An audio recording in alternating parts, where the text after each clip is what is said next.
யாருக்கிட்டடா போய் சொல்ற நாயே?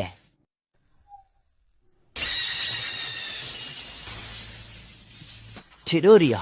நான் தான் உன் ஏற்கனவே சொன்னேன்ல, நான் உன்னோட ஃபியூச்சர்ல இருந்து வந்தவன்டே. ஆனா இது எப்படி நடந்துச்சு? எனிமியோட ட்ராப்ல நான் மாட்டிக்கிட்டேன். இப்ப நான் திரும்பி போக நீ தான் எனக்கு உதவி செய்யணும். அதுக்கு முன்னாடி இரு, நீ இட்டாச்சிய கொன்னியா இல்லையா அத முதல்ல சொல்லு. கொன்னுட்டேன். இப்பதான் நம்ம கிளான்ல இருக்கவங்க எல்லாரும் சந்தோஷப்படுவாங்க. எனக்கும் இப்பதான் சந்தோஷம். இதுல பெருவப்பட ஒண்ணுமே இல்ல.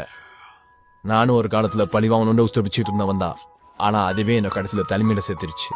பழி வாங்கறதுனால நான் வந்து கோபத்தையும் ஆத்திரத்தையும் மட்டும்தான் சம்பாரிச்சேன், வேற ஒன்னும் இல்ல. வாய மூடு. இட்டாச்சி என்னெல்லாம் செஞ்சான்றது மறந்துட்டியா?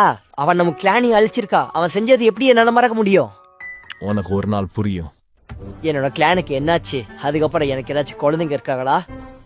இருக்காங்க. நானும் சாக்குறாவும் கல்யாணம் பண்ணதுல இருந்து இருக்காங்க ஒரு பொண்ணு. இது சாக்குராவா? சாக்குராவளா கல்யாணம் பண்ணிட்டதா? அவ சரியான தொல்லை பிடிச்சவளாச்சே. நான் என்னதான் கிராமத்தை கைவிட்டு உரைச்சு மாறு கூட போனாலும் அவன் எனக்கு கடைசரையும் கைவிடல. அது நீ புரிஞ்சுக்கோ. அடே கொஞ்சம் உளர்றது நீ போட்டுறா, என்னால தாங்க முடியல.